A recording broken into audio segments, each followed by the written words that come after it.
ada beberapa arti mengenai takwa ya yang telah dibawakan oleh Al-Quran. Di antaranya adalah sebagai berikut. Nah, itu. Sebagaimana di dalam firman Allah ya, artinya takwa, tobat. Nah, itu. Artinya takwa itu adalah tobat. Quran surat Al-Baqarah ya, ayat 41 artinya. Dan hanya kepadakulah kamu harus bertakwa. Berarti kita jangan menyembah selain Allah. Maksudnya ini. Hanya kepadakulah kamu harus bertakwa. Maka kita harus menyembah hanya kepada Allah. Jangan kita menyembah selain Allah. Maka jangan kita menyembah karena kepingin surga, karena takut sama neraka, karena kepingin pahala. Jangan kita menyembah karena takut sama dosa. Menyembahlah karena benar-benar takut kepada Allah. Akhirnya jadinya betul-betul karena Allah Ta'ala perbuatan kita. Begitu. Takwa mempunyai makna ketaatan dan ibadah sesuai dengan firman Allah yang artinya, hai orang-orang yang beriman, bertakwalah kepada Allah sebenar-benarnya takwa. Itu. Kita disuruh bertakwa kepada Allah sebenar-benarnya takwa. Sebenar-benarnya betul-betul karena Allah maksudnya. Kepadanya, dan janganlah sekali-kali kamu mati melainkan dalam keadaan beragama Islam. Itu. Maka kita jangan pindah agama ya. Nah itu, kalau agama itu tidak salah. Tidak salah, semua itu anjuran, ajaran dari Allah. Ajaran dari para nabi. Tapi salah pemahaman atau tidak kita. Karena semua itu diturunkan oleh Allah itu merupakan kinayah, merupakan sindiran, merupakan metamor. Semua kitab itu disindir caranya, kita disindir. Nah, tinggal pandai tidak kita memaknakan, mengijmali kitab itu sendiri. Kalau salah kita mengartikan, berarti salah langkah, salah jalan, salah arti. Apalagi dirubah-rubah. Berubah arti, berubah bacaan, dan berubah segala-galanya. Maka kalau dibaca itu bacaan namanya, kalau dikerjakan pekerjaan namanya, kalau ditulis aksara namanya, itu. Makanya jangan kita mati dalam keadaan tidak beragama Islam. Quran surat 3 ya, 102 juga begitu. Takwa berarti bersih hati dari dosa. Firman Allah, dan barang siapa yang taat kepada Allah dan Rasulnya, yang menjalankan apa yang diperintahkan oleh Allah dan diperintahkan oleh Rasulullah, maksudnya, dan takut kepada Allah. Nah, kan, dan ia itu takut kepada Allah ya, dan bertakwa kepadanya. Mereka itu adalah orang-orang yang mendapat kemenangan. Tuh, Quran surat An-Nur ya, ayat 52. Mereka itu adalah orang-orang yang mendapat kemenangan, maka surgalah tempatnya. Begitu. Tapi jangan berharap surga itu ya. Jangan selalu merasa sok kita mau miliki surga. Sok kita paling benar, sok paling berpahala. Tidak boleh. Jangan kita seperti itu. Pasrahkan sudah. Jangan diingat-ingat sudah. Jangan dihitung-hitung sudah kepada Allah. Karena Allah sangat membenci orang yang menghitung-hitung amalannya. Nah, itu. Janganlah engkau menghitung-hitung amalanmu yang secuil itu, yang sedikit itu, kata Allah. Nah, maka jangan kita hitung-hitung. Boleh kita pegang tasbih, tapi seolah-olah kita enggak hiraukan untuk mengingatkan saja. Boleh kita pegang tasbih, tapi untuk mengingatkan saja. Jangan hitung-hitung. Nah, itu Allah paling benci sama orang yang menghitung-hitung amalannya. Karena Allah saja tidak pernah menghitung nikmat yang pernah Dia berikan kepada kita. Tidak terbatas loh nikmat yang diberikan kepada kita ini. Kalau saya mau uraikan semua ya, apa yang merupakan nikmat yang telah diberikan kepada kita semua yang ada di dalam tubuh kita ini masih banyak yang belum saya uraikan. Insya Allah suatu saat akan saya uraikan juga. Karena ada di dalam kitab. Nah itu. Ada di dalam kitab ini. Insya Allah akan saya uraikan suatu saat entah kapan ya. Nah itu entah 1 tahun ke depan nggak tahu. Kalau memang kita sampai tuntas menjelaskan ilmu ini, menguraikan ilmu ini ya. Karena yang susah ya, menterjemah ini yang susah. Tidak sembarang orang, tidak semua orang yang bisa menterjemah. Maka menafsirkan dalam artinya ya, salah penafsiran, salah jadinya. Nah itu kan tahu ya, kalau saya baca, saya uraikan, saya tafsirkan, saya terjemah dia. Yang susah menterjemah. Kalau cuma baca saja bisa, semua orang saya rasa bisa. Tapi menterjemahnya yang susah ya. Nah itu, makanya pemilik channel ini dia heran. Kok saya ini kok bisa saya terjemah, kok bisa saya uraikan, bisa saya artikan. Nah itu yang dia herankan. Itu merupakan suatu kelebihan yang kita diberikan oleh Allah Subhanahu wa Ta'ala ya. Memang saya baca, tapi banyak yang saya uraikan, banyak yang saya terjemah, maka banyak yang saya tafsirkan begitu. Maka di dalam Al-Quran itu ya, yang paling digaris bawahi entah 4 baris, 3 baris, kadang 1 baris, itu masih dalam penafsiran. Maka di dalam Al-Quran itu masih merupakan metamor, sindiran, dalam artinya masih banyak yang perlu ditafsirkan. Makanya kalau kita sudah selesai mempelajari kitab ini, insya Allah kita akan menafsirkan Al-Quran kelanjutannya. Insya Allah. Kalau kita sudah selesai, kalau memang kita sukses mempelajari ilmu ini sampai selesai, tidak ada halangan dan rintangan, insya Allah berarti kita akan bongkar, kita akan kupas semua 30 juz Al-Quran itu juga. Insya Allah yang terpoin-terpoinnya, di mana yang terselip-terselip rahasia-rahasia itu, insya Allah akan saya kupas.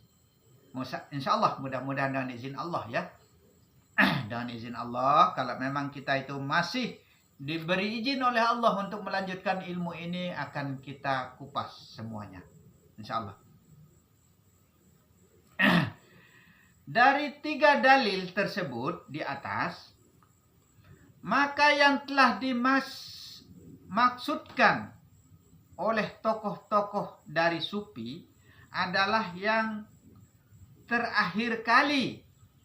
Kesimpulannya adalah terpeliharanya hati dari berbagai dosa.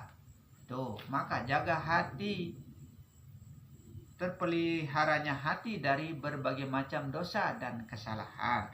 Maka jagalah hati. Bagaimana cara kita menjaga hati? Jujur. Tapi kebanyakan tidak jujur kita. Nah itu. Sama dengan ini. Mengajarkan juga kita harus jujur mengajarkan. Begitu. Jangan mengada-ada. Jangan dilebih-lebihkan. Nah itu. Nah itu. Makanya kita harus jujur ya. Itu terutama. Modal itu. Makanya saya selalu dipercaya di mana-mana, insya Allah. Saya selalu jujur. Tapi kata orang Jawa, kalau kita jujur hancur. Betul juga memang. Kalau faktanya seperti itu. Nah itu. Kita cepat sekali percaya orang. Karena kita tidak pernah ngakali orang. Nggak biasa ngakali orang. Akhirnya kita cepat percaya sama orang. Akhirnya kita malah diakali orang. Kita tidak pernah berpikir bahwa kita akan diakali sama orang itu. Karena kita tidak biasa melakukan hal kebohongan. Akhirnya mudah kita dibohongi. Karena saya sering dibohongi. Nah itu. Nah itu. Kalau saya mau ungkapkan, banyak tempat saya dibohongi, diakali. Saya terlalu cepat percaya orang. Maka pantas disemboyankan kalau kita jujur itu hancur sebenarnya. Nah itu. Kalau kita tidak jujur ya berhasil. Nah itu. Tapi rezeki yang kita dapatkan itu tidak berkah ya. Karena mengotori darah daging kita. Nah, itu makanya susah kita mendapatkan petunjuk dari Allah Subhanahu wa taala. Pertama, kita banyak berbohong, banyak tipu menipu, banyak hati kita tidak pernah kita tunjukkan kepada Allah. Nah, itu tidak banyak mengingat kepada Allah maksudnya ya.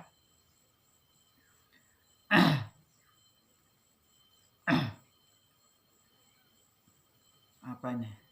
Kecuali hanya Allah. Maka kepada segala apapun seseorang tidak akan takut. Itulah yang dimaksud dengan takwa. Nah, itu.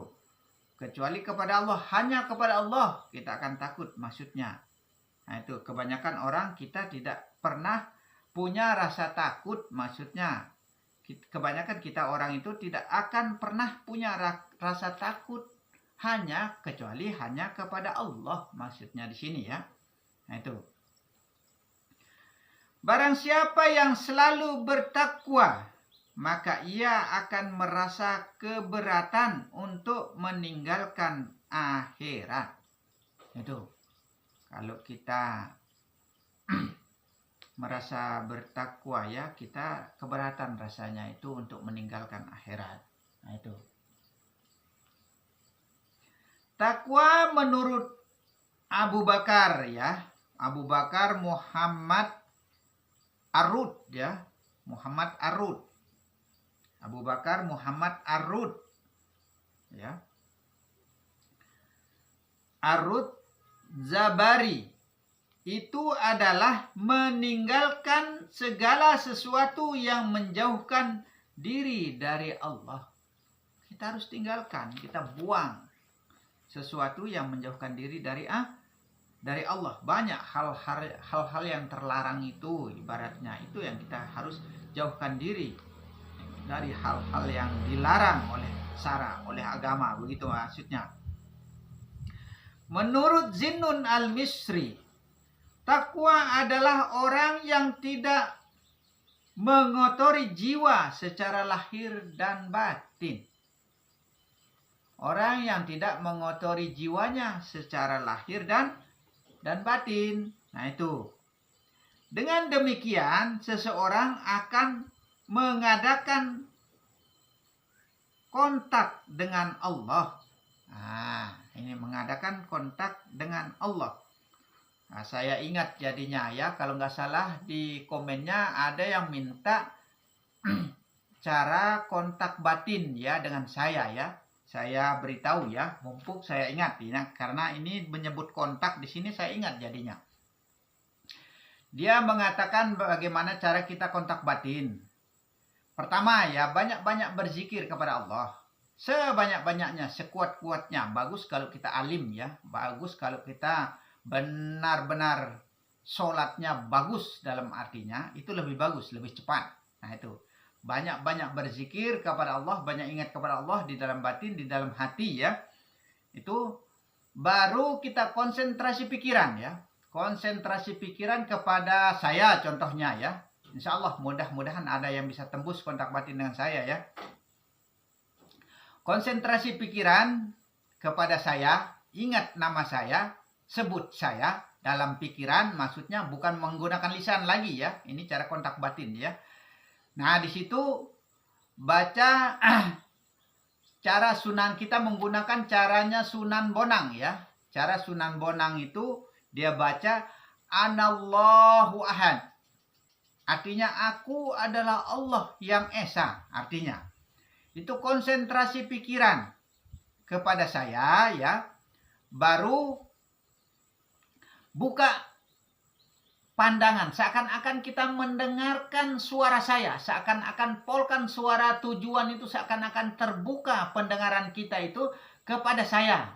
Pendengaranmu maksudnya kepada saya, seakan-akan buka pendengaranmu, tujukan kepada saya. Apa kata hati saya? Nah, itu nanti akan tembus, insya Allah. Itu cara kontak batin dengan syarat membaca kalimat Anallahu Ahad. Seakan-akan kita pasang telinga, tujukan kepada saya, tembus kepada saya akan balas nanti insya Allah kalau tembus kepada saya. Terutama malam ya, Karena kalau siang itu kadang kita sibuk, kurang perhatikan kadang-kadang, kurang hiraukan. Nah itu bagusnya malam.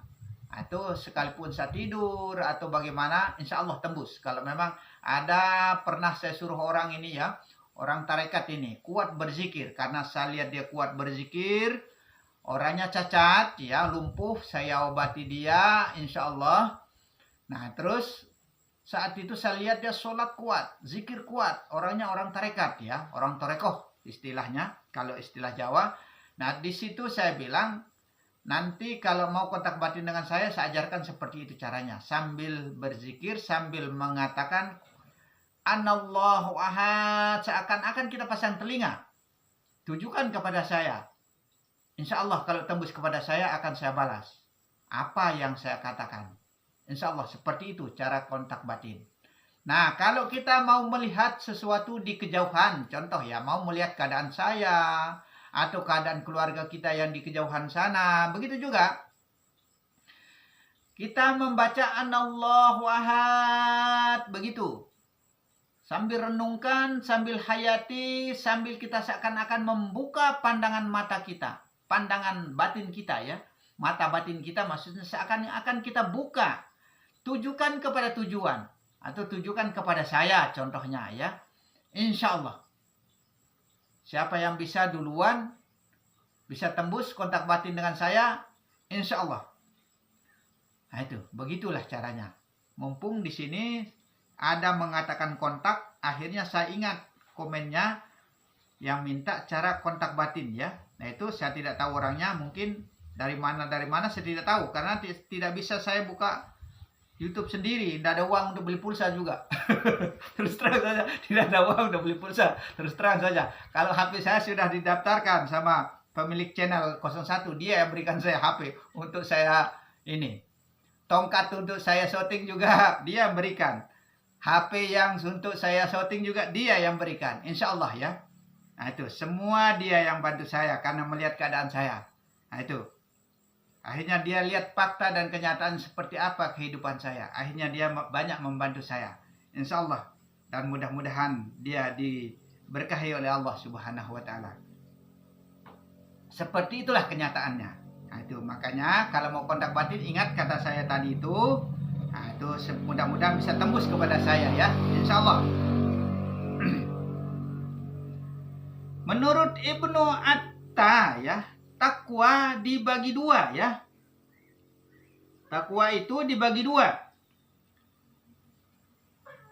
Mengadakan kontak dengan Allah. Nah itu, mengadakan kontak dengan Allah. Menurut Ibnu Atta, ya sudah ini, mengadakan kontak dengan Allah. Takwa zahir menjauhkan diri dari hal-hal yang dilarang agama.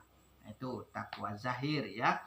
Takwa batin, niat yang tulus ikhlas. Nah, itu niat yang tulus ikhlas. Zunnun al-Misri mengungkapkan pendapatnya dalam bentuk syair ya. Nah, dalam bentuk syair. Tak ada kehidupan yang sejati kecuali dengan kekuatan hati. Nah, berarti kekuatan hati, kekuatan batin kita ya maksudnya ini. Mereka yang selalu merindukan takwa dan menyukai zikir